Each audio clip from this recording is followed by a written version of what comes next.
Okay, so here, yes. Yes, Prabhuji. Something from the retreat, and then I will recite some Leela.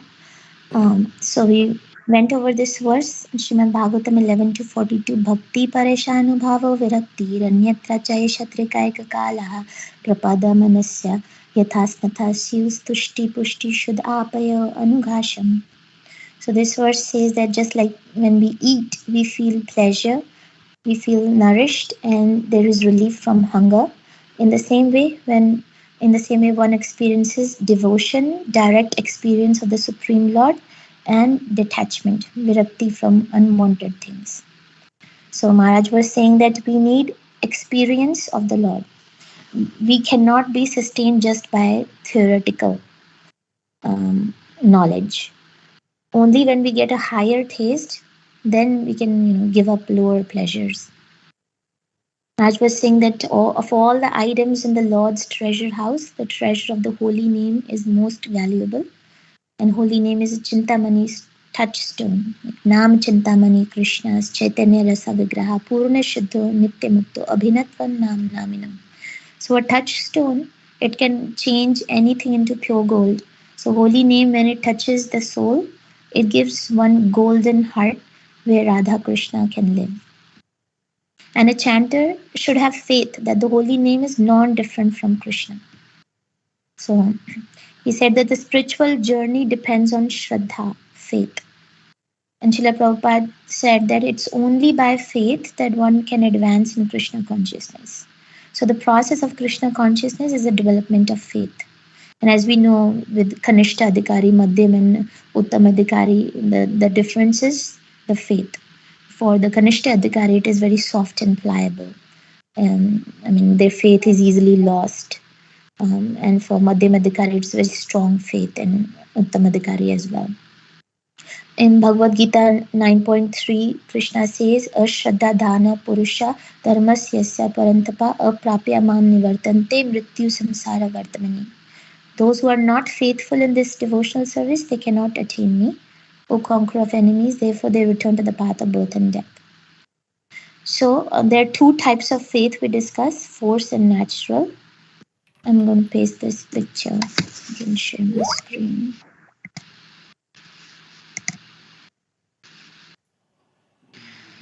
So there's two types of faith. So we can see that how it forms. Forced faith is formed by copying others. And natural faith is by contemplating and going through our inner journey, going through experiences in life. How and then how bhakti is performed for the one who has forced faith, it's performed very ritualistically. And for the one who has natural faith, it is performed with awareness. Um, and motive for the one who has forced faith is you just tick off, means you check off things from your schedule. I have done this, I've finished my rounds, and you fit in. And for natural person with natural faith, the motive is bhakti. He doesn't want to do things mechanically. He understands that bhakti is nourishing him, so let me do it nicely. And strength, forced faith is weak and natural faith is strong. And weak means he loses faith very easily. He gives up and may leave the process also. And degree of reflection, dogma for the forced faith, and reflection. I don't know much about that. But growth, forced faith is looking for comfort zone. I just want to be doing things in my comfort zone. But for the one who has natural faith, he's looking for fresh insights. He always wants to grow, so he does things that are not maybe not comfortable for him, out of the box, um, out of their comfort zone. And then growth. Oh yeah, then condition of the heart. The one who has forced faith, he is very, very judgmental, because based on his own insecurities, he is judging himself and others.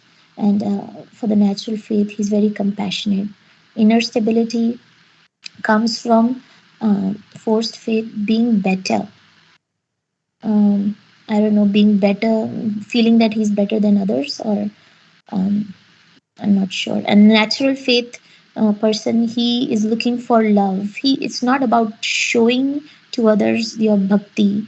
It's about I'm feeling love for Krishna within my heart, and the experience is based on, for the forced faith, is he someone else's experience for the forced faith, but natural faith person, he's basing it on his own experiences.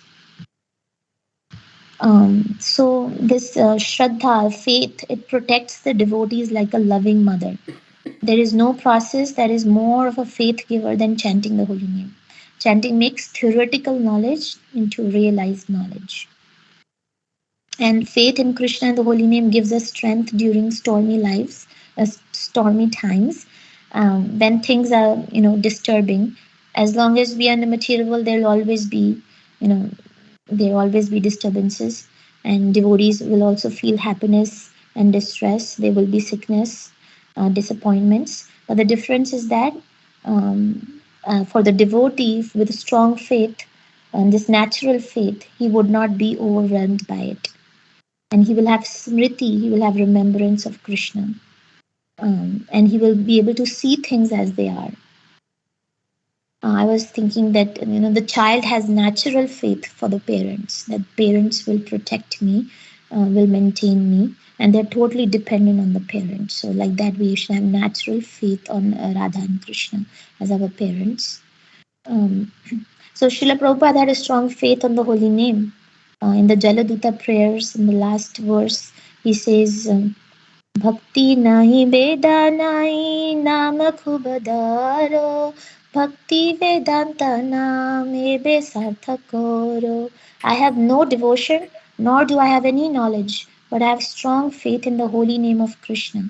I have been designated as Bhakti Vedanta, and now, if you like, you can fulfill the real purport of Bhakti Vedanta. So Prabhupada had strong faith in the holy name, and that's why he was able to make so much revolution here with just chanting the holy name under a tree in New York. And faith, it develops by experience. Experience is gotten by chanting the holy name in the association of like-minded devotees, Sajatiya Sangha.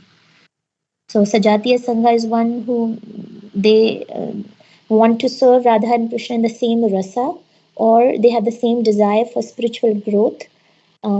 And those who are snigdasya is those who have affection for you, and they like you as you are. So in the association, these like-minded devotees, our faith develops while we perform the service. And the right mood for chanting is the mood of humility. Sometimes we try, but we fall down. We become annoyed, we become hopeless because of our weakness. But Maharaj was saying that the beauty of bhakti is that a weak person, he can think that I cannot do this on my own, I need help. So the weak person, he prays to the holy name. A proud person will not pray. And chanting of the holy name is also done in the spiritual world. So this Leela that I am going to, and Maharaj recited a little part of this Leela about Gopa Kumara visiting the spiritual world, Golok Vrindavan, from Brihad Bhagavatamrita. So Sanatan Goswami has revealed to us when the jiva goes back home, back to Godhead, what he sees. So Gopa Kumara, he sees that how Goloka resembles the Bhauma Vrindavan. It's very identical, the Vrindavan on the earth planet. The sun was rising, and there are other natural events that were taking place every day in the sky, just like normal. And Gopakumar, he was stunned in astonishment and was immersed in an ocean of ecstatic rasa as soon as he entered Golok Vrindavan. He saw there were some elderly cowherd men and cowherd women who were picking flowers. These people, they seemed different from anyone he had ever seen before. They were extremely bright. They were filled with love and compassion. And they seemed distracted, as if someone had stolen the wealth from their hearts and left them helplessly in love. The actual cause of their strange behavior was that they suffered from divine madness. Just seeing these devotees, it made Gopakumara feel the same turbulent, loving, affectionate feelings as they did.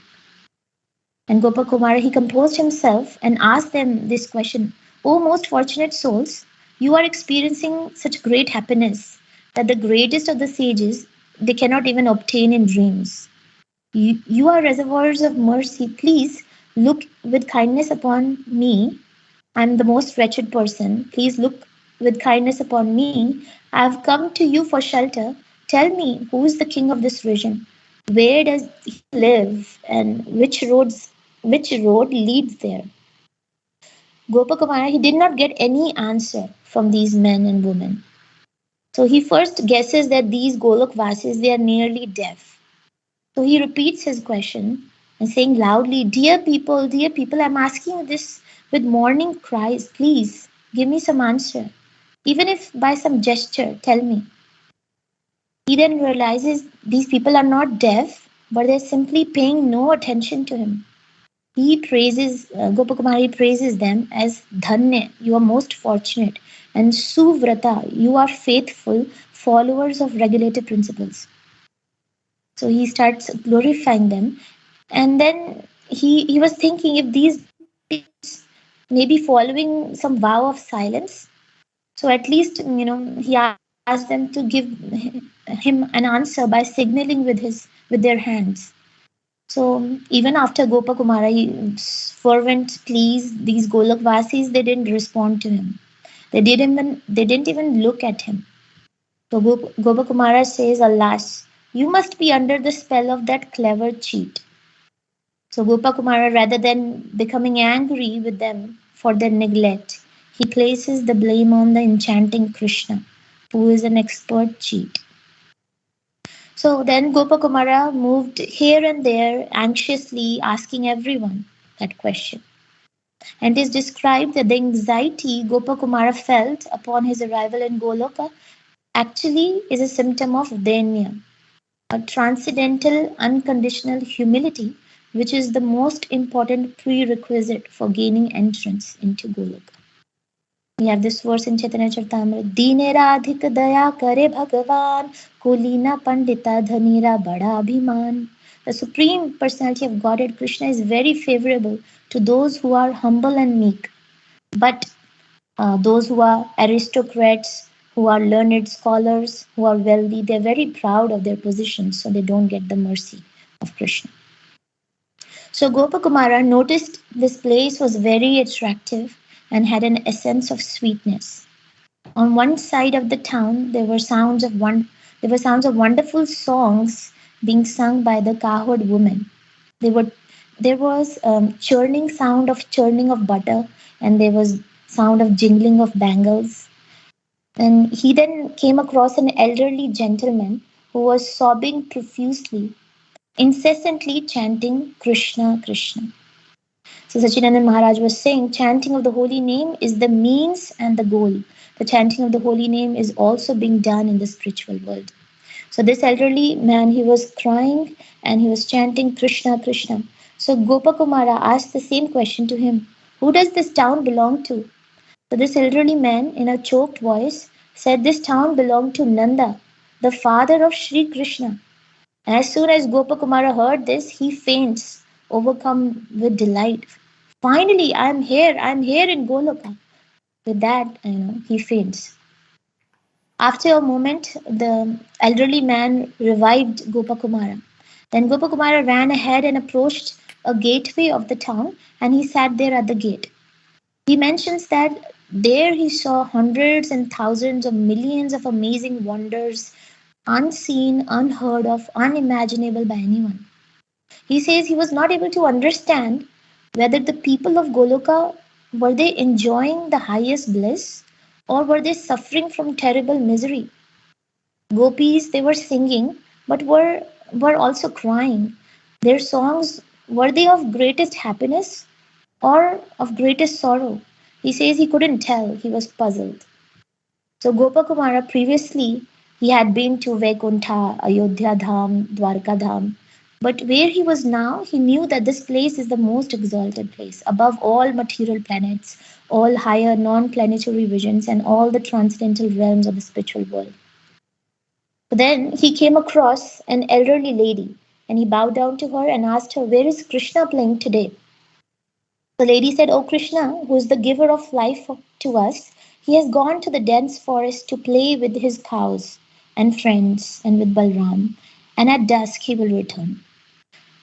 So all these Brajvasis, they were mourning in separation from Krishna. It's like somebody had stolen their greatest treasure. They were anxiously waiting for Krishna to return and reciprocate with each of them. So then Gopakumara saw that all the Vrajvasis are waiting on the path along the Yamuna. Their eyes are fixed on the road. Everything, in spiritual world is chinmay, conscious. So the trees there also were standing with their leaves erect, eagerly waiting a chance to see Krishna. Gopakumara too, with one pointed attention, he gazed on the path the lady had pointed to. And because of ecstasy, his thighs were frozen. And he heard from afar a sound. The sound was mixed with the mooing of the cows. It was a supremely attractive sound of Krishna's enchanting flute. So the first sounds that Gopakumara heard from Krishna's flute were very sweet, but they're not very clear. Then Gopakumara began to discern the different notes of the scale and the coherent melodies like the Malar Rag being performed. And then, as the sound came even closer, he could hear subtle embellishments. The sweet melodies with diverse musical embellishments that were being played was like nothing that he had ever heard before, and the sound overwhelmed everyone. Hearing this sound, the sap flowed from the trees as if the trees were crying, and a flood of tears fell from the eyes of all the cowherds in the village, and a shower of milk rained from the breasts of all Krishna's mothers and elderly gopis, and Yamuna froze, and rocks began to melt. When Krishna was in the forest, all the living beings there they were enjoying his association during the day. Now in the evening, everyone in the village is delighted to have Krishna's association, and the sound of Krishna's flute indicated Krishna's arrival. So all mothers, Mother Yashoda, elderly gopis, they were ecstatic and milk flowed from their breasts. And Gopakumara is saying that I don't know whether this flute was giving out poison or nectar of immortality, whether its sound is harsh like thunder or soft like water. Is it hotter than fire or cooler than the moon? I couldn't tell. But I saw how it drove all the Vrajvasis mad. All of them were bewildered. So then women ran out of their homes, carrying in their hands puja thali, lamps, mustard seeds to offer arati to Krishna. And other ladies they carried pots of butter on their heads and carried garlands and fragrant sandalwood pulp and sweet and spicy yogurt, all for the pleasure of Krishna. Some ladies, ignoring everything around them, they ran in the direction where the flute sound was coming, and in haste, in frenzy of love for Krishna, they were stumbling and they were falling down on the road. Some gopis, they were running with their ornaments, and their ornaments were in disarray. The belts were loosening, and the hair was becoming untied. And some gopis, they stayed at homes and became stunned like trees. Some fell unconscious on the ground. Some women who had fainted, their faces were wet with tears and saliva, and their girlfriends they picked them up and carried them forward. Some gopis ran ahead and they were inspired by their girlfriends. And these gopis they were encouraging these other gopis, "You run fast, come, let's see him." So gopis they had no need to specify one another who the object of their attraction was. They simply called Krishna as him, this person. Let us go see him. Without any explicit description, they all knew what they were talking about Krishna, the Lord of their life. So these gopis, they were having so diverse complexion and with diverse ornaments. They were looking so beautiful that they would put to shame even the goddess of fortune. And swiftly, the gopis were running along the banks of Yamuna, and they were absorbed in singing the names and pastimes of Krishna. Gopakumara, inspired by the gopis, he also started to run quickly. And Gopakumara he says that from a distance I saw Krishna with his charming flute in his hand. And Krishna, on seeing Gopakumara, he left behind the cowherd boys and the cows and he started running quickly towards him. Let me share this picture. I have to share this picture. So, Krishna, on seeing Gopakumara, he left behind the cowherd boys and the cows and started running quickly towards him to greet him. And Krishna approached Gopakumara and said in a sweet voice, "Look, Sridham, here is my dear friend Sarupa, the sun who shines on the lotus of your family." So Gopakumara is Sarupa in the spiritual world, who is a cowherd boy, and he has appeared in the family of Radharani. Sridham is the brother of Srimati Radharani. And Gopakumara, he is admiring the beauty of Krishna, how Krishna was dressed for the forest, his garments, his earrings, and his peacock feather crown, and the garland of Kadamba flowers, all were swaying to and fro.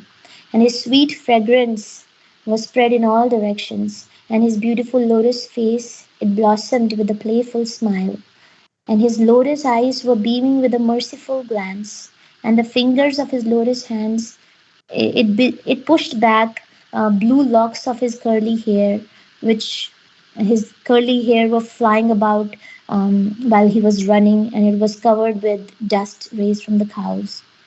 And his tender lotus feet, it was touching the surface of the earth, granting the gift of supreme splendor to the earth. The effulgence which was emanating from his dark blue rain cloud complexion was shining with the sweetness of youth and was lighting up all the corners of the sky. His beauty captured the hearts of the devotees of Raj and was an ocean of excellence.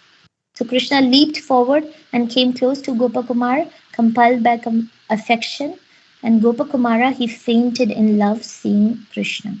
Gopakumara, he was aware that Krishna is very affectionate towards his devotees. But now he learned that Krishna had special affection for me. And this feeling, it pushed him to the limits of ecstasy, how Krishna loves him so much. And so Gopakumar, he faints. So Krishna, he caught hold of his neck, Gopakumar's neck, and embraced Gopakumar. And suddenly, Krishna faints. And as we know, it's actually this verse from Brihad Bhagavatamrita, what the Lord says to Gopakumara when he first, that is actually Lord Narayan saying to Gopakumara when he reaches Vaikuntha. This is a nice, what what Lord says to Gopakumara.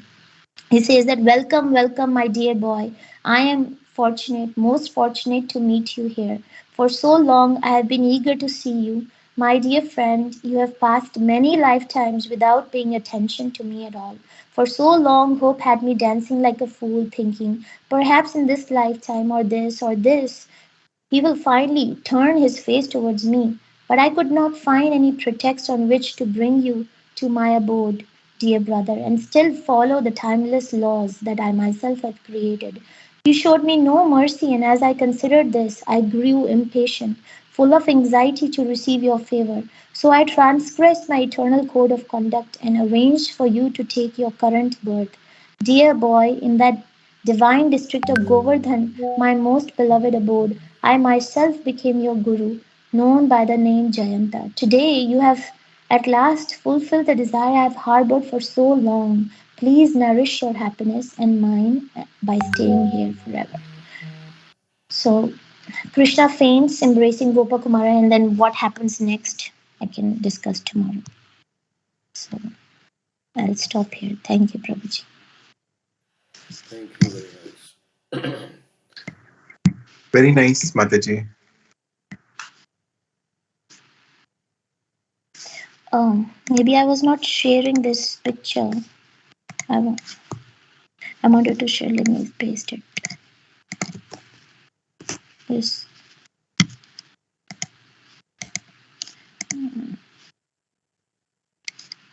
Gopakumara Krishna.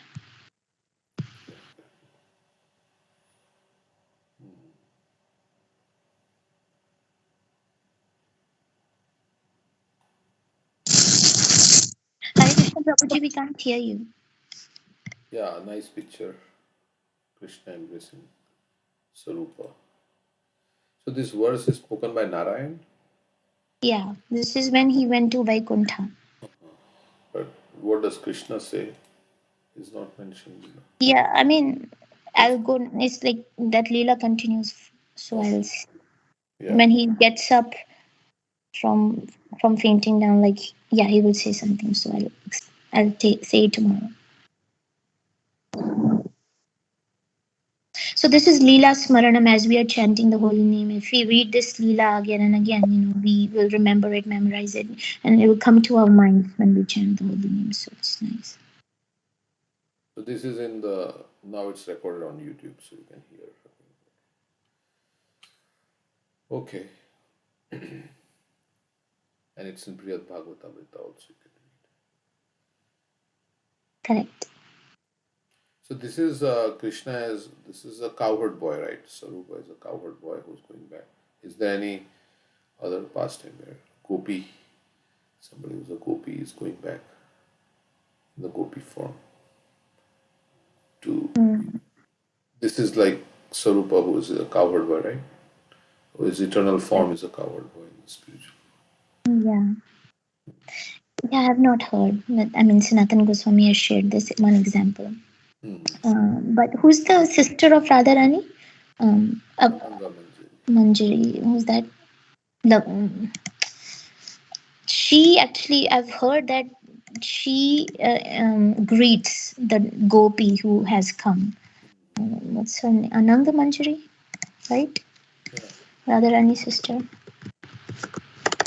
yeah. But Lavanga Latika Manjari. No, Ananga Manjari. Ananga Manjari.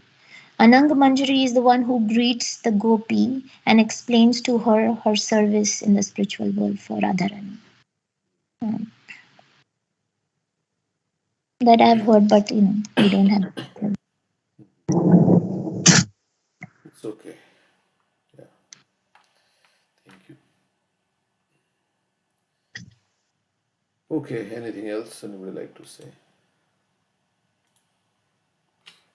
before we reach Srimad Bhagavatam? Okay, so we'll reach Srimad Bhagavatam.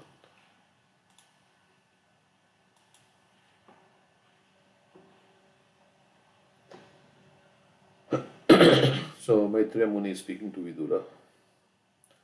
Maitreya Uvacha iti swamatur niravadyamipshitam nishamya pumsamapvargavardhanam diyabin nandyatma vatam satam gatir babasa ishat smita shobhitana. Maitreya said after hearing his mother's uncontaminated desire for transcendental realization, the Lord thanked her within himself for her questions. So she had a very genuine desire, uncontaminated. She wanted spiritual knowledge, and she was very, really, really seeking spiritual knowledge from the very core of her heart. It was not mixed with any other material motive or any other desire. So she was a little frustrated. Devahuti was a little frustrated after sense gratification. And she thought that she had wasted so much time. And now she really wanted to hear about transcendental knowledge. The Lord thanked her within himself for her questions, and thus his face smiling. He explained the path of transcendentalists who are interested in self realization. Devahuti has surrendered her confession of material entanglement. So Devahuti had said, yes, I've been materially entangled, and her desire to gain release. So everybody is materially entangled in this world. So genuine desire to get free from all this material entanglement.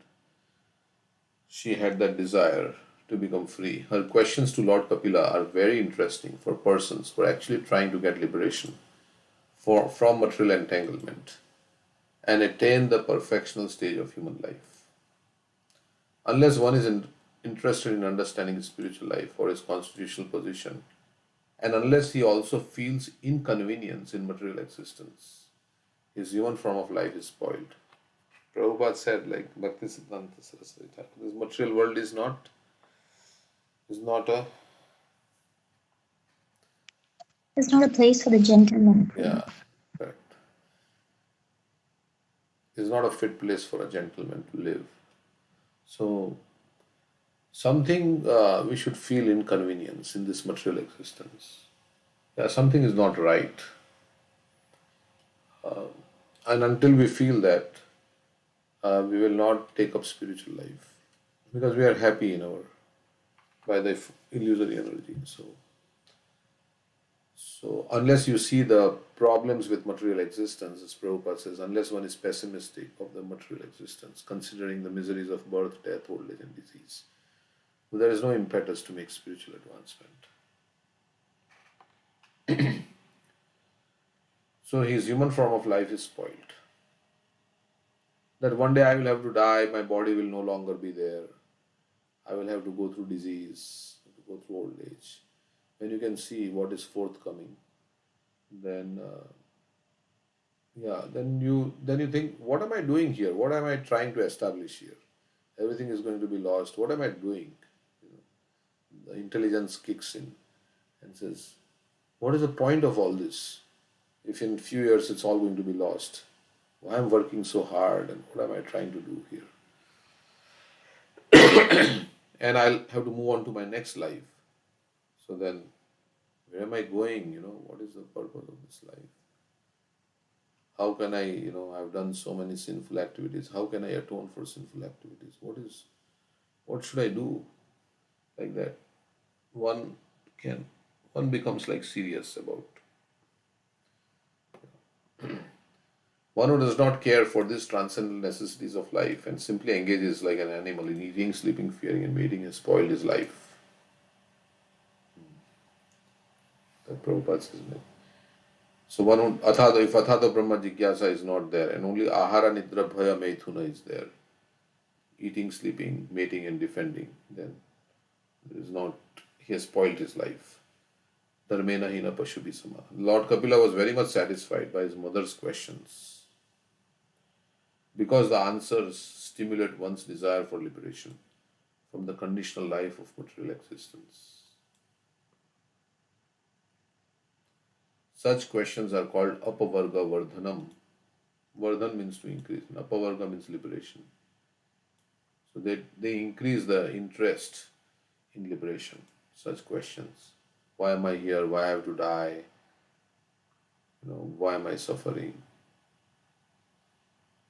Why everything is temporary?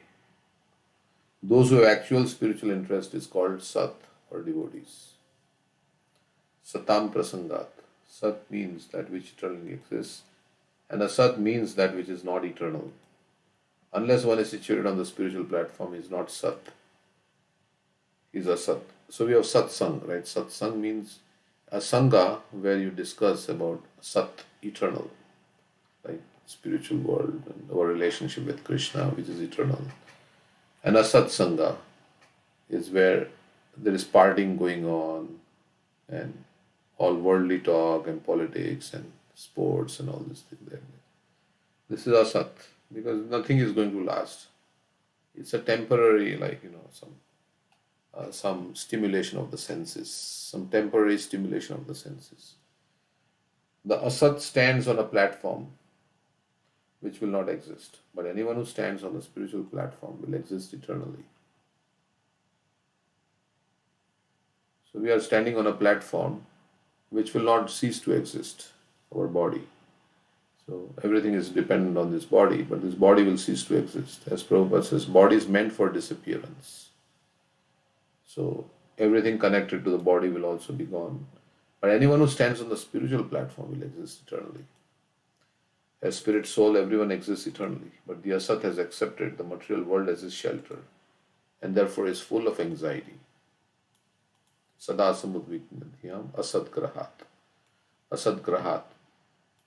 So grahan means to accept. Grahan means to obtain. So asad means temporary. The incompatible situation of the spirit soul who has the false idea of enjoying matter is the cause of the soul's being asat. So we are trying to grasp onto things that we will lose. That's why there is anxiety. It's like a child with a toy, right? You are, if you snatch the toy away from the child will cry. The child says, "No, no, this is my toy, my toy." But somebody forcibly. So, as time, Krishna takes everything away. It's very imperceptible. You can't smell time, you can't taste time, you can't touch time, you can't see time moving, like how it is imperceptibly moving. So, time is such an imperceptible energy of Krishna that with time, everything is taken away from the living entity. And we are all under the influence of time. So, with time, whatever we are attached to is taken away from us. And that's why there is anxiety, because we are attached to it and it's being taken away. So, there is anxiety. So, if you are detached, then okay, take it away. I don't mind. Krishna gave it to me, Krishna took it away. It's not, there's no anxiety. And you are prepared because you know that everything is going to be lost. So you have that understanding. Everything is going to be lost with time. So you're not in anxiety. You already prepared for what's going to happen. So there is no anxiety, and you have internalized your consciousness, spirit, soul. So take away whatever you have to take away. Actually, actually, the spirit soul is not a sat. As soon as one is conscious of this fact and takes to Krishna consciousness, he becomes sat. Satam Gatihi, the path of eternal, is very interesting to persons who are after liberation. And his lordship Kapila began to speak about that path.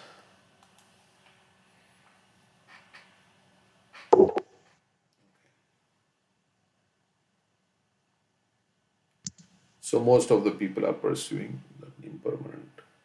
In this material world, everybody is pursuing the impermanent. So we should be Gati means destination. Satam Gatihi. Satam is the spiritual world. Krishna says, right,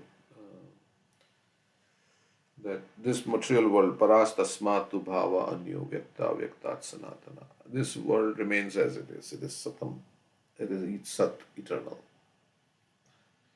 Okay, next verse. So, Kapila Dev was very pleased because his mother was now interested in self-realization, in transcendental realization. So sadhus are very pleased when somebody asks the relevant questions about the purpose of life, why they are suffering, like that. So Kapila Dev was smiling. Shri Bhagavan Uvacha Yoga Adhyatmika Pumsam Mato Nishreyasaya Me Atyanto Paratir Yatra Dukhasya Cha Sukhasya Cha. The personality of Godhead answered, the yoga system which relates to the Lord and the individual soul, which is meant for the ultimate benefit of the living entity, and which causes detachment from all happiness and distress in the material world, is the highest yoga system. So that yoga system by which one becomes detached from this material happiness and distress, that's the highest yoga system, which relates to the Lord. So bhakti yoga can make one like that, equipoised. In the material world, everyone is trying to get some material happiness. But as soon as we get some material happiness, there is also material distress. Yehi sansparshaja bhoga.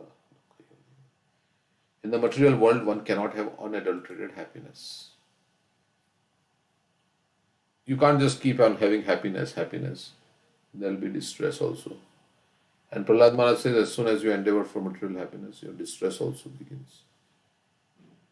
But we want to be happy.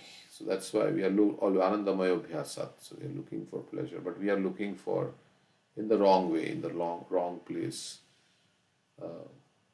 through sense gratification. Any kind of happiness one has is contaminated by distress also. For example, if you want to drink milk, we have to bother to maintain a cow and keep her fit to supply milk. Drinking milk is very nice, it is also pleasure. But for the sake of drinking milk, one has to accept so much trouble. It's just an analogy that, yeah, you want to maintain a nice house and establishment, then you have to keep cleaning the house, you have to keep paying the mortgage, they'll take your house away from you. So you have to keep working, you have to keep struggling to maintain your establishment. You want something, then you have to work for it in this material world. For happiness, you have to work, keep working. The yoga system, as here stated by the Lord, is meant to end all material happiness and distress, material distress. The best yoga, as taught in Bhagavad Gita by Krishna, is Bhakti Yoga. It is also mentioned in Gita that one should try to be tolerant and not be disturbed by material happiness and distress. So our mind is also, pushing us. Sometimes it is happy, sometimes it is distressed. We have to tolerate the mind and the urges of the senses. Vishaheta Dhira, tolerant. We be too tolerant of our mind and our senses, and then we can conquer. Of course, one may say that he is not disturbed by material happiness, but he does not know that just after one enjoys so called material happiness, material distress will follow. So, this is the law of material world. So, after enjoying happiness, there will be distress. What is saying? Any example? After enjoying material happiness, material distress will follow.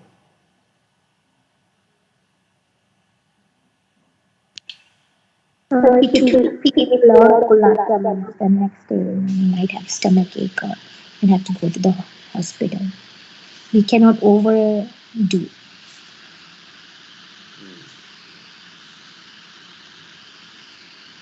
Yeah. I was thinking also this how Prabhupada says, yeah, the lady becomes pregnant and then she has to go through the pain of having the child and the child labor and all that stuff and all the things that comes along. So you want to have happiness, but you also get distress because you have to get, there can be complications and so many things like that. So it's up, you have to go through all the, labor pain and all these things. So you want happiness, but yeah, you also get distress. Like, go ahead. Same with material relationships. I mean, there is some happiness, but then there are conflicts also, and there is separation. Correct. Yeah. In the beginning, it's very nice, and then it results in conflicts and things like that, disagreements, and there's fighting. So, and there can be separation, and so many things can happen like that, as has happened with so many. So, this is how it is. So, you want happiness, then yes, distress will also follow. And then, like, the relationship will break also because time will break everything. Then, yeah, then distress will come. Okay, I like this person so much, but he died. So what to do now? He or she died. So there will be distress also. So this is how Harsha Shok, that son of Chitraketu Maharaj. Yeah, I wanted to get some happiness, but he also gave distress when he died. So, or when somebody falls sick, right? Our near and dear ones. Then there is also distress because of that. If you really like feel for others. This is the law of the material world. Lord Kapila states that the yoga system is the science of the spirit.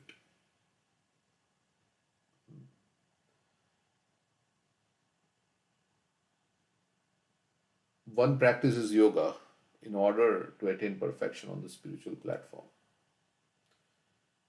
And if you become too attached here, then you will have to come back again in this world of distress.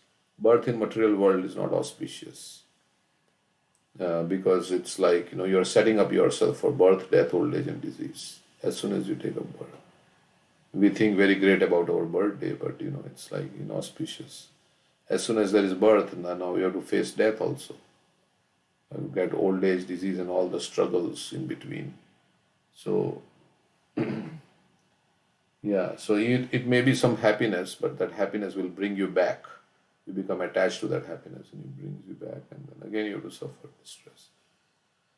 So, there is no, as Prabhupada says, there is no unadulterated happiness. It's all mixed with a lot of struggle. But because we are in illusion, we are thinking this struggle is happiness. This is good. One practices yoga in order to attain perfection on the spiritual platform. There is no question of material happiness or distress. It is transcendent. Lord Kapila will eventually explain how it is transcendent, but the preliminary introduction is given here. Okay, so let's see. The material world is the world of duality.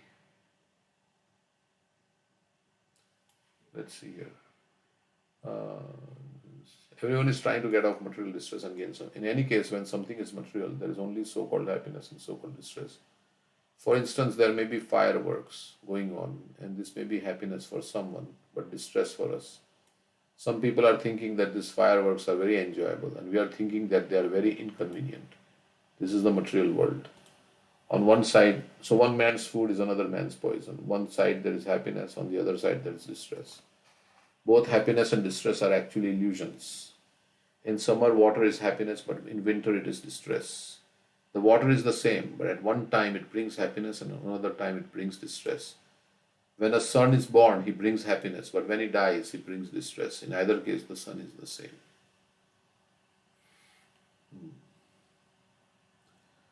The material world is the world of duality, and we cannot understand happiness without distress or distress without happiness. So we have some sickness and it goes away, then we feel very happy. So there was distress. So happiness is the absence of distress, as we have said before. We have discussed this, yeah. So distress goes away, or I have some unfulfilled material desire, and then that desire gets fulfilled. Then it was distress, like I wanted to get something, car or whatever. I didn't get a job, whatever. And then I got it, then I'm feeling very happy. So it's like that. So one should know that this is just the ups and downs of this material world. It is not really any. Of course, we feel happy, right? Because something we wanted, we got it. So this is therefore called the relative world. Spiritual happiness is above these dualities, and that spiritual happiness is the perfection of yoga. Now, these are all related to jnanis. Jnanis are on this platform. So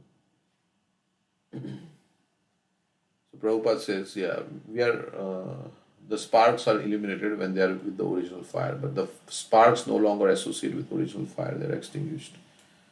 Similarly, our real happiness is in enjoying with the Supreme Being. Happiness is being in His company. Krishna is not alone, but is always with His friends, either the gopis or the cowherd boys, or with His mother and father. We never find Krishna alone. He may be with Radharani or with His devotees. He is like a king or president.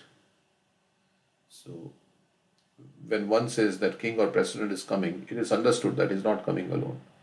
He comes with his secretaries, ministers, and many others. Like Krishna is coming with all his cows and cowherd boys, and is playing his flute, and they are hearing. The word yoga means connection. Okay.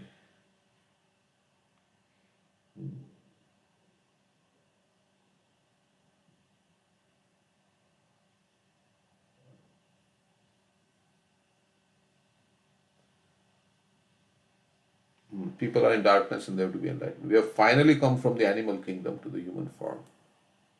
So we should think we were animals before. Now we have come to the human form. And now this human form gives us the opportunity to get out of the cycle of birth and death. Jiva jago, jiva jago. Okay, that's... Okay, so...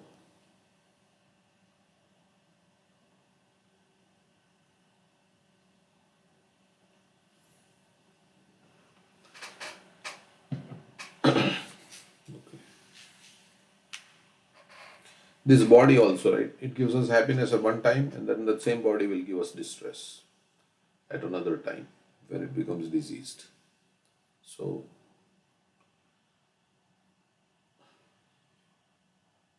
this is how it's a duality.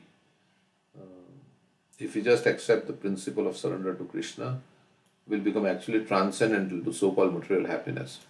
We should not be captivated by material happiness or aggrieved by material distress. These are causes for bondage. Material happiness is not actual happiness, it is actually distress. We are trying to be happy by obtaining money, but money is not very easily obtained and we have to undergo a great deal of distress to get it. However, we accept this distress with the hope of getting some false happiness. If we purify our senses, on the other hand, we can come to the spiritual platform. And with the money, you buy things and you think this is mine. And that feeling that this is mine gives you some happiness. This is my house. I bought a house. Now housewarming. A lot of people will come and say, "Oh, this is mine." So now I got. But it's not really yours because you can't keep it with you. If it was yours, you should keep it with you forever. But it's not yours really. It's given and then taken away, right? So like that. You can't say it's yours. Yeah, some years you can claim it is mine, but then it's taken away. So it's like in the morning you give house to somebody, in the evening you say, no, now I will take it away. Then for a few hours you will feel like, yeah, this is mine, this is mine. You will become happy. But that's why nirmamo nirahankara, samadukha sukha shami. In the Bhagavad Gita 12th chapter, Krishna says, yeah, this nirmamo, what we have to give up is our false ego. When Krishna says you give up all, so we have to give up the false ego, the false sense of proprietorship, the false sense of being the enjoyer, and the false sense of being the controller. This is what we have to give up. Actually, nothing belongs to us. So what can we give up? But we have to give up that false mentality that I am the enjoyer, I am the controller, I am the proprietor. To Krishna is the controller, Krishna is the enjoyer, Krishna is the proprietor. That's the ultimate thing that we have to give up. And Krishna says, give up all these dharmas and surrender to me. Means give up all these concoctions that you have, that you are the enjoyer, you are the proprietor, you are the controller. So that's the one you have to give up. Krishna is the enjoyer and Krishna is the proprietor. Okay, that's the peace formula. Real happiness lies in engaging in our senses to satisfy. In this way, our senses are spiritualized, and this is called Adhyatmik Yoga or Bhakti Yoga. And then when we give up that mentality, we'll experience peace. Okay, so that's the O most pious mother. Like Prabhupada says, as long as there is desires for sense gratification, peace will remain far, far away. And without peace, how can there be happiness? Ashantyasya kuto sukham. O most pious mother, I shall now explain to you the ancient yoga system, which I explained formally to the great sages. It is serviceable and practical in every way.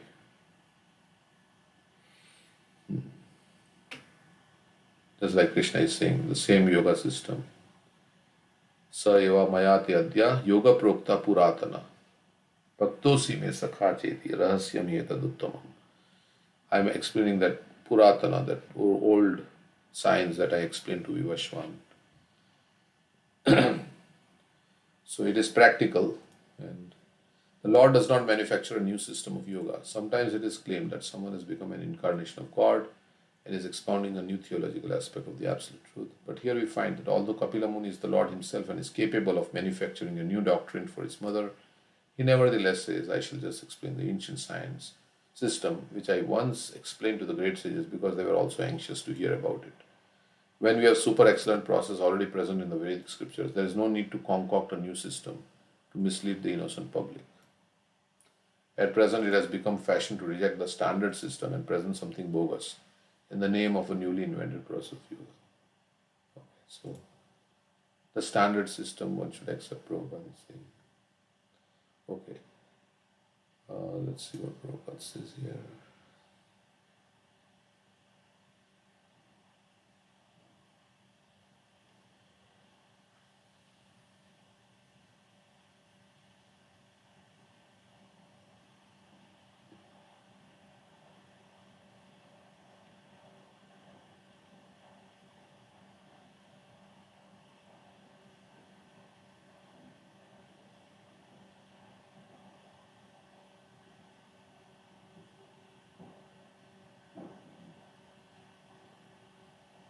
Okay, so this is Prabhupada's class on this verse.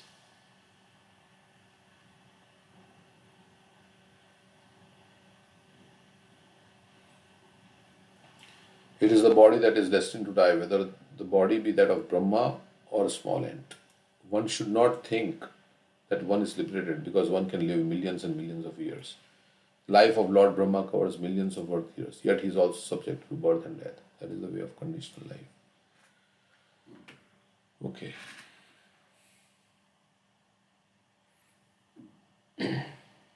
The great souls are always chanting about Krishna. Hare Krishna, Krishna Krishna, Hare Hare, Hare Ram, Ram Ram, Hare Hare. They are also endeavoring with great determination in their devotional service. Yatantasya drida vrataha. Yatanta means Satatam kirtayanto mam yatantasya drida vrataha. With great determination, they are endeavoring. Yatantasya. For instance, in Krishna conscious temples, the devotees rise early in the morning at 4 a.m. and they immediately bathe. Then they go to Mangala Arati at 4:30, and after Mangala Arati they study the Vedic literatures. These are the processes by which we can awaken our dormant love for Krishna, because we are part and parcel of Krishna, just as son is part and parcel of his father. There is natural love between us. However, somehow or other, the son leaves home and forgets his father. The father, of course, never forgets his son. He thinks, oh, my son has left. If he would only come back. Krishna thinks in this way. We are all sons of Krishna, and Krishna is more anxious to get us back home, back to God, than we are to go.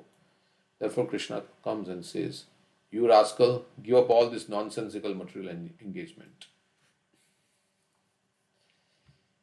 You have manufactured so many religions and dharmas. Just give them all up and simply surrender to me.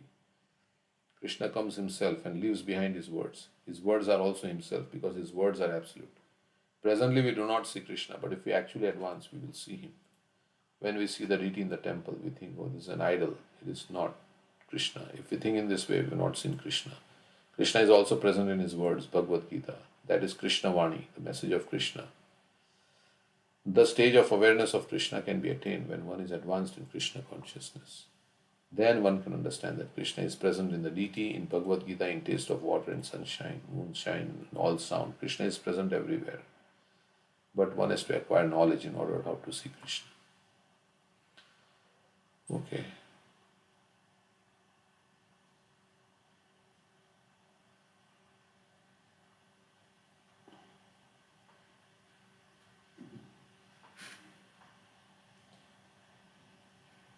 So, go back. Next verse. The stage in which the consciousness of the living entity is attracted by the three modes of material nature is called conditional life.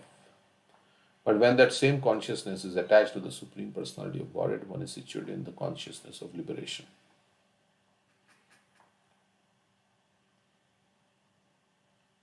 There is a distinction here between Krishna consciousness and Maya consciousness. Guneshu or Maya consciousness involves attachment to the three material modes of nature, under which one works sometimes in goodness and knowledge, sometimes in passion, sometimes in ignorance. So Krishna says, right, the three modes are always in competition. Sometimes we are in passion, sometimes we are in ignorance, and then some other times, little bit, we are in goodness. These different qualitative activities, which is with the central attachment for material enjoyment, are the cause of one's conditional life. When the same consciousness is transferred to the Supreme Personality of Godhead, Krishna, or when one becomes Krishna conscious, he is on the path of liberation. It's like that prasangam ajaram pasham atmana. Everyone knows that attachment for the end material is the greatest source of entanglement. But when that same attachment is applied to the pure devotees of the Lord, it opens the door to liberation or Krishna. So, attachment is not denied, but that attachment should be to Krishna and Krishna's pure devotees. Then that will open the path to liberation. Prabhupada said, yeah, we cannot become free from desire. We want to have, we have desires, but the desire has to be directed to Krishna. Mahat seva dvaram ahur vimukti, tamo dvaram yoshitam sangi sangam. When one is completely cleansed of the impurities of lust and greed produced from the false identification of the body as I and bodily possessions as mine, one's mind becomes purified. In that pure state, he transcends the stage of so-called material happiness and distress. So giving up the conception of I and mine, then we become purified.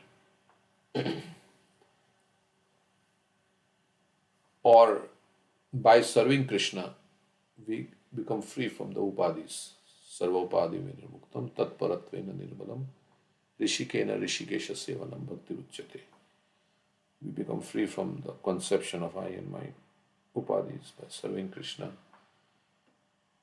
Then he transcends the stage of material happiness and distress.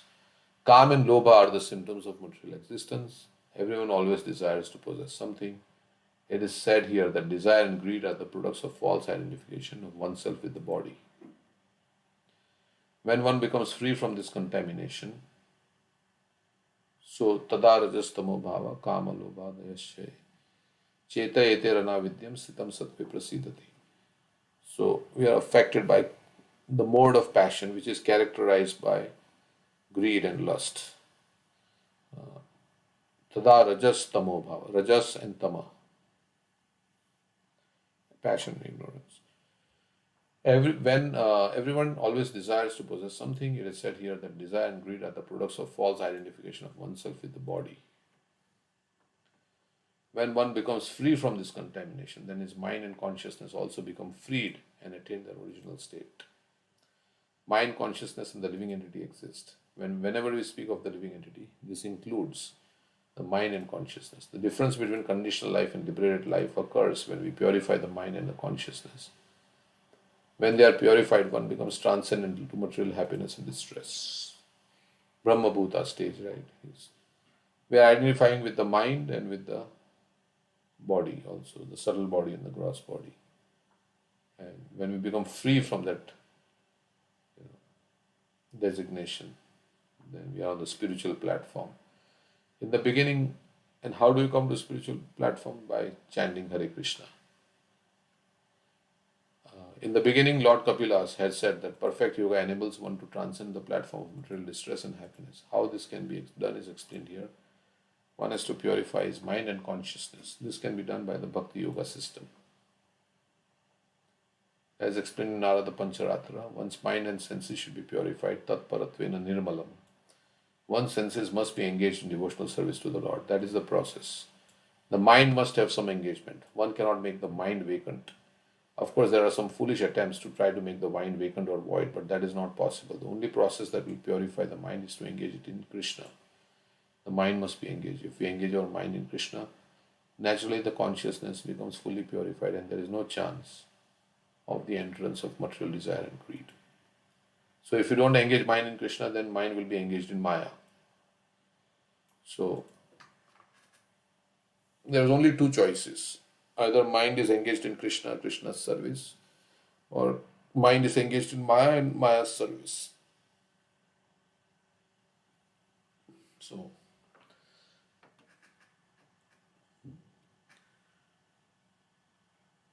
like we are Tatashta Shakti, right? We can either be on the spiritual, or if we are not on that side, we will be on the material side. So there are only two choices.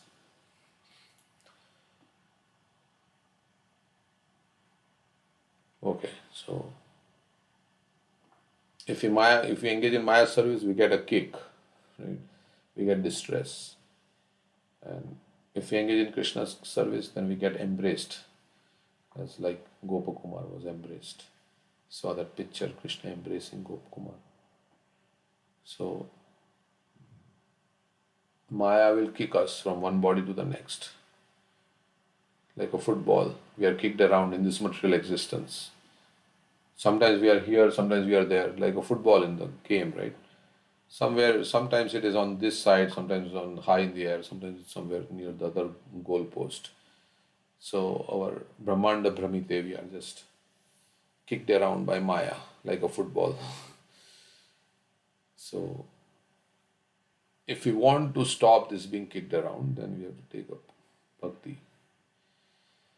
At that time, the soul can see himself to be transcendental to material existence and always self-effulgent, never fragmented, although very minute in size. Like Shankaracharya says, Punarapi Jananam, Punarapi Maranam.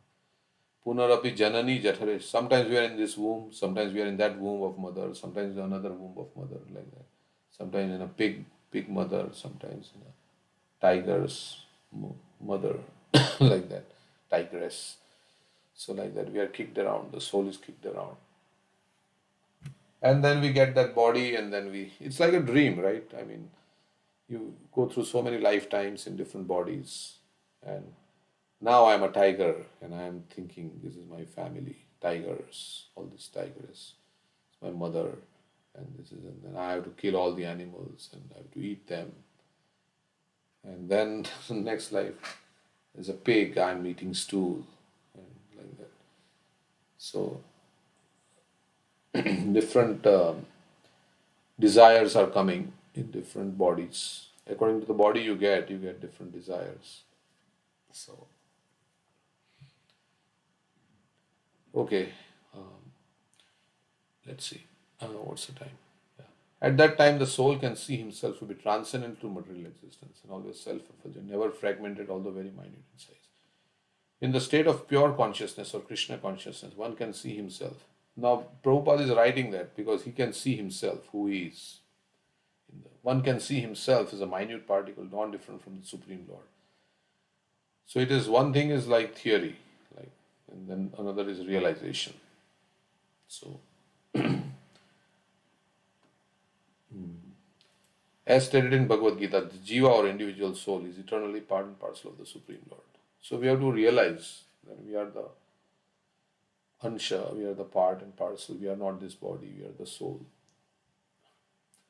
Speaking is one thing, and then we have to realize, but that realization, how will that realization come? Anybody like to say? How will the realization come?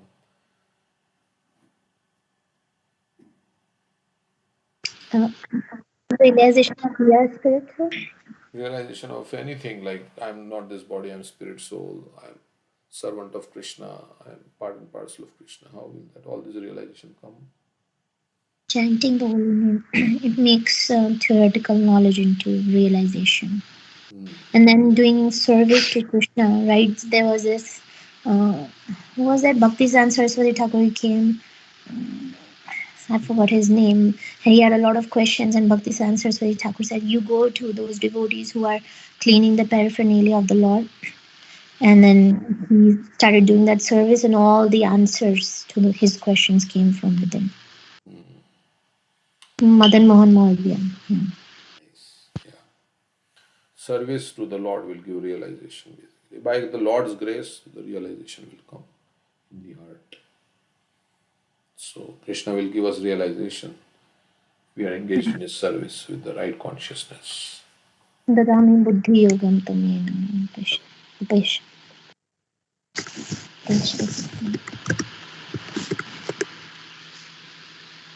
Yeah, so more we engage in Krishna's service and in the right mood, right attitude, service attitude. Yesterday in the evening program, home program, we're discussing this attitude.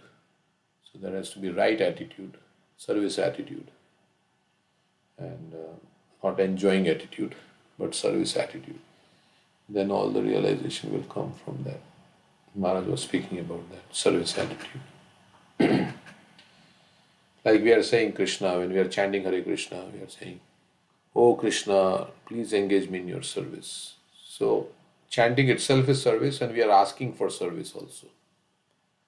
So there was some discussion. Then Manharo, the son of Akshay Krishna Prabhu, he was asking. So if you are chanting and somebody says there is some service to be done, what should we do? Maharaj said, yes, you can put your chanting on the side and do the service. You're saying like that.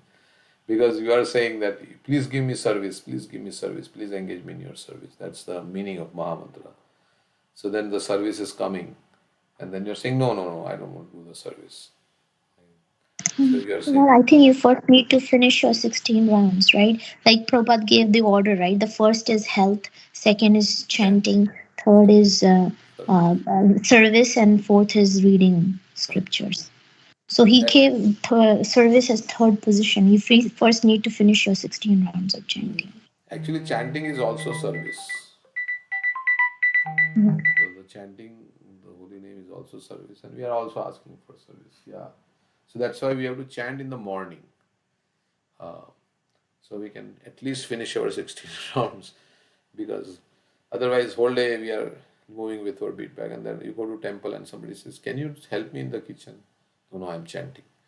So, but yeah, it's like chanting is service, and then there is also other services, right? So we are asking for service. So if we have finished our chanting in the morning, then of course this is the most important service, you could say. Krishna Prabhupada says of all the regulative principles, the spiritual master's order to chant 16 rounds is the most essential. So at least 16 rounds. But yeah, you can do more chanting, more service if there is no engagement to do other services. You can chant also, and sometimes you can chant also, because this is the best service also. So more, but there was some discussion around this yesterday program. So yeah, so we should chant in the morning, so that at that time everybody is chanting, all the devotees are chanting, and there is no, because we know afterwards how it becomes. So I'm telling this myself. As stated in Bhagavad Gita, the jiva or the individual soul is eternally part and parcel of the Supreme Lord. Just as the sun rays are minute particles of brilliant constitution of the sun, so a living entity is a minute particle of the Supreme Spirit. The individual soul and Supreme Lord are not separated in material differentiation. The individual soul is a particle from the very beginning. One should not think that because the individual soul is a particle, it is fragmented from the whole spirit. Mayavad philosophy enunciates the whole spirit exists, but a part of it, which is called the jiva, is entrapped by illusion. This philosophy, however, is unacceptable because spirit cannot be divided like a fragment of matter. That part, jiva, is eternally a part. As long as the Supreme Spirit exists, his part and parcel also exists. As long as the sun exists, the molecules of sun rays also exist. So, sanatana, mamevamshu jiva loke jiva bhuta sanatana. The jiva particle is estimated in the Vedic literature to be 1/10,000 the size of the upper portion of the hair. It is therefore infinitesimal.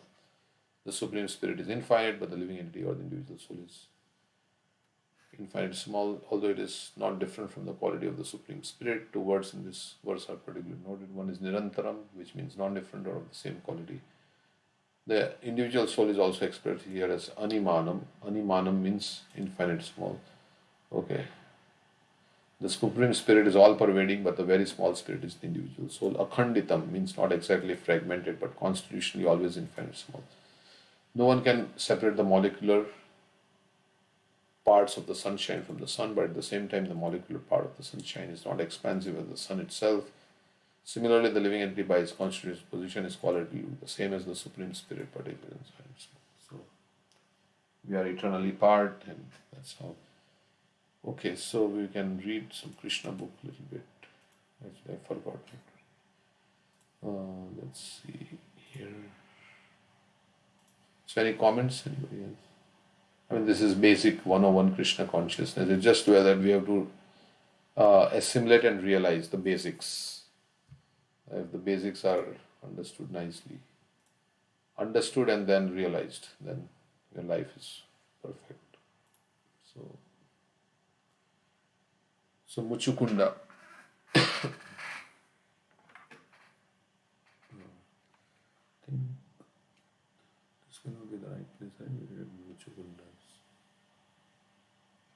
Yeah, this is after Muchukunda got liberated. Okay, when Muchukunda, the celebrated descendant of the Ishwaku dynasty, was favored by Lord Krishna, he circumambulated the Lord within the cave and then came out. So Muchukunda had been sleeping for a long time in the cave, and then he was Krishna. He burnt who? Who did he burn? Muchukunda? Kalyavan. Kalyavan. He burned Kalyavan to ashes, and then now Muchukunda got, he offered his prayers to the Lord. Then he came out of the cave. On coming out of the cave, Muchukunda saw that the human species had surprisingly been reduced in stature to pygmy size. Similarly, the trees had also been far reduced in size, and Muchukunda could immediately understand that the current age was Kali Yuga. So he must have been sleeping in Dwapar Yuga or other age, since when he was sleeping. When he was awake, people were very tall. Therefore, without diverting his attention, he began to travel north. Eventually, he reached the mountain known as Gandha. Yeah. Krishna was there. I mean, this was Dwapar Yuga. Why does But it say Kali Yuga? He just met Krishna. he just met Krishna, but maybe Krishna is about to depart. I don't know. Yeah, that's correct also, right? He's Krishna. Kali Yuga started only after Krishna's departure. So I don't know why it says like that. But maybe when he was sleeping, maybe which age he slept? He was sleeping in Dwapar Yuga only, or was he sleeping from another Yuga? But it's not, we don't know. Therefore, without diverting his attention, he began to travel north. Yeah, its current age was still Dwapar Yuga, but maybe Krishna's it's coming up, Kali Yuga. Eventually, he reached the mountain known as Gandhamadan, where there were many trees such as sandalwood and other flowering trees, whose fragrance made anyone who reached them joyful. He decided to remain in that Gandhamadan mountain region to execute austerities and penance for the rest of his life. It appears that this place is situated in the northernmost part of the Himalaya mountains, where the abode of Nar Narayan is situated. This place is still existing and is called Badrik Ashram. In Badrik Ashram, he engaged himself in the worship of Lord Krishna, tolerating all kinds of pains and pleasures and other dualities of this material world. So he stayed there.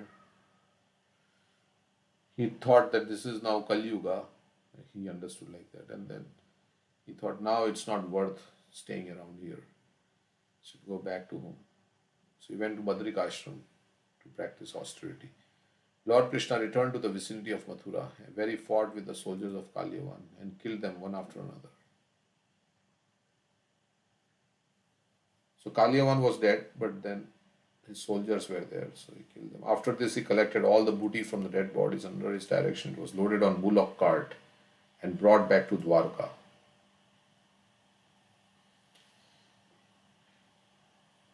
So Dwarka is now in the sea. Meanwhile, Jarasandha attacked Mathura, this time with bigger divisions of soldiers, numbering 23 Akshamanis. Lord Krishna wanted to save Mathura from the 18th attack of the great military divisions of King Jarasandha. So Kalyavan was finished and Jarasandha attacked. To prevent further killing of soldiers and to attend to other important business, Lord Krishna left the battlefield without fighting. Actually, he was not at all afraid, but he pretended to be an ordinary human being, frightened by the immense quantity of soldiers and resources of Jarasandha. So Kalyavan was killed before Krishna left the battlefield. Right? Yes. After That was he is killed by Muchukunda. Kalyavan was killed by Muchukunda. Yeah. What did you say? Sorry. Yeah, that's what I was saying. Yeah, he was killed before. Yeah, He by was killed Muchukunda. before, and Krishna did not leave uh, the battle. Then Jarasandha attacked. He came back to Mathura. He killed Kalyavan's soldiers, and then Jarasandha attacked for the 18th time, and then he left because he had to.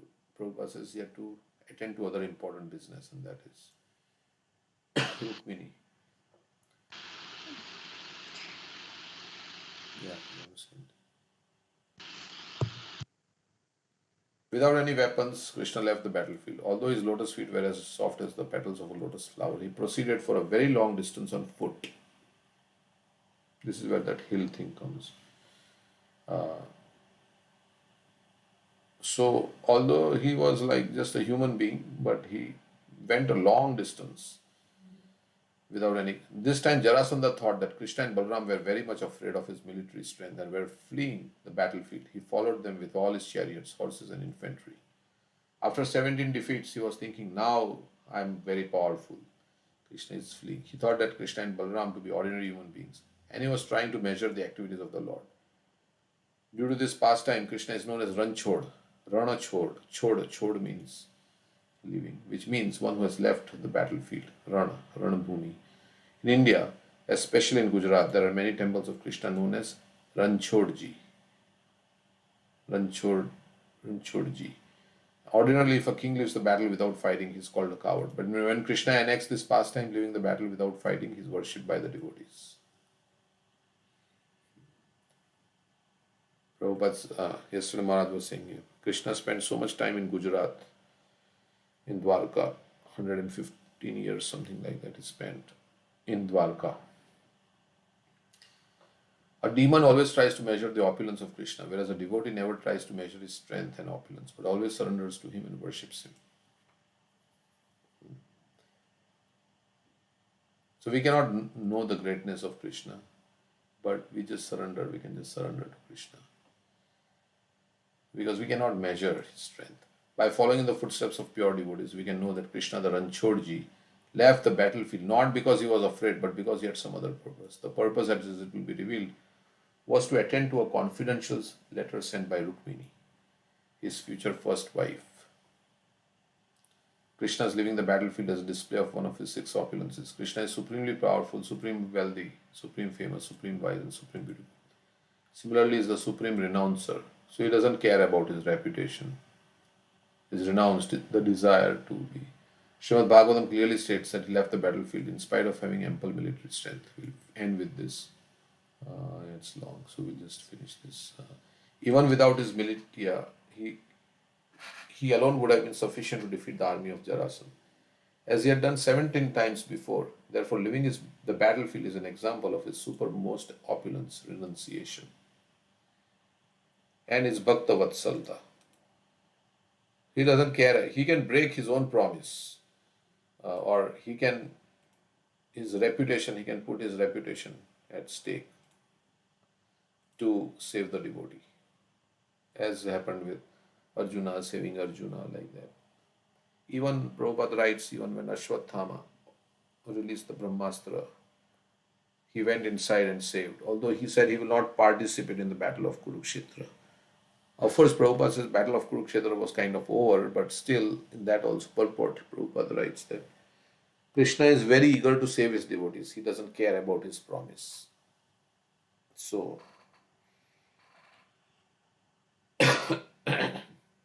and that makes that quality of Krishna, that he's so kind to his devotees, and he wants to be controlled and become dependent on his devotee, pure devotees. So that's a very endearing quality of Krishna. Krishna likes to be subordinate. We like to be independent and controllers, but Krishna, who is the supreme independent controller, likes to become dependent and controlled by the love of his pure devotee. I mean, he can choose not to, but God is so like love controls everything in this world, right? So Krishna is also controlled by love. The child is crying, right, in the class, and the mother, to give some relief to the child, she will, take the child outside. So she has to get out of the class to to give relief to the child because of her love for the child, to give some relief to the child. So many things move in this world because of love, which can also be termed as lust, but like that. So Krishna is also moved by love. Even a little thing. Actually, it is his thing only that we are giving back to him. Like Ganga, we offer it back to Ganga. Ganga water, we offer it back to Ganga. Now, somebody has little palms, like a child may have a little palm, and is offering Ganga water back to Ganga. And an adult takes Ganga water in a bigger palm and he offers it back. But for Krishna, both are identical. But if you think, oh, that child, he's offering only a little bit. But he's offering according to his capacity. So, if you have lot, we should give lot to Krishna. If you have little, we should give little to Krishna, and Krishna is satisfied with both. But if you have lot and we only give little, then that's we say, oh, Krishna says only patram. He says only I want only a leaf. But if we can we can do lot more, then we should give lot more. They say Krishna doesn't see how much you are giving, but how much you are holding back also. So if we have the means to do more, then we should do more for Krishna. If you have a situation like that where Krishna has given us a lot of facilities and a lot of energy and good health and things that we can use to do more for Krishna than just do little. Of course, it's not only physical activity, but it's also the consciousness in which we do that thing. So, okay, so this is when we offer to Krishna with humility, with gratitude, with surrender, then Krishna will accept. So that's the Bhakta Vatsalta of Krishna. And okay, so we will stop here. I think I bookmarked. Thank you very much for joining morning today. Hare Krishna. See you another time. Thank you. Hare Krishna. Hare Krishna. Hare Krishna. Thank you. Hare Krishna.